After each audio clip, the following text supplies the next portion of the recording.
Tignan nyo yung mga halaman ko. Buhat nung nag-general cleaning ako sa garden, tas natanggal ko na yung mga overgrown na mga halaman ko. Tignan nyo. Napaka-green nila. Ayan o. Healthy sila. Makikita mo ang saya-saya nila. Kumbaga nakahinga sila. Kasi kung maalala nyo, itong part na to, yan, parang bundok yan sa overgrown na halaman. Pinagpuputol ko na lahat. Kaya sila, nakaluwag-luwag sila oh. Healthy sila. Okay. Kaya ngayon, masaya sila uli kasi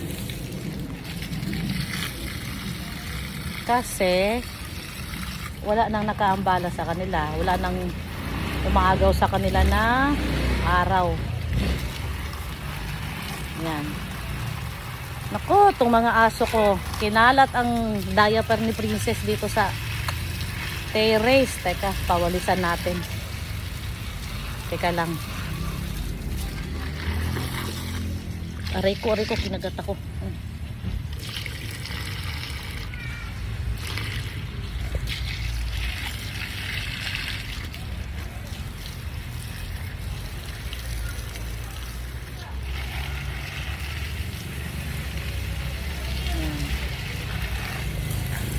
Then namulaklak siya oh.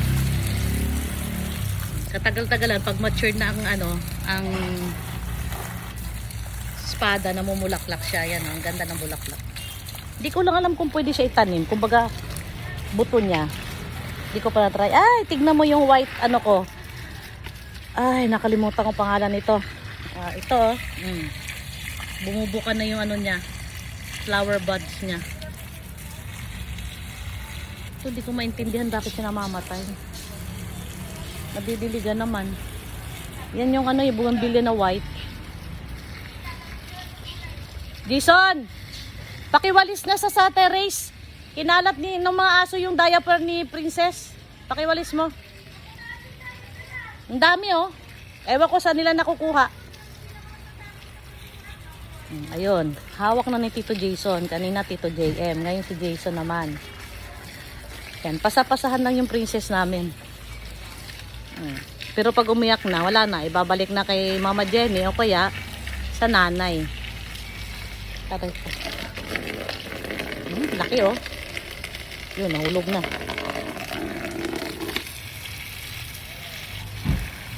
Ito yung perwisyo ko pag nagdidilig ako. Yung antik na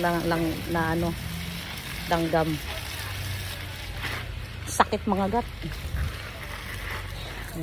Yan mo. Diba? Ang lago-lago.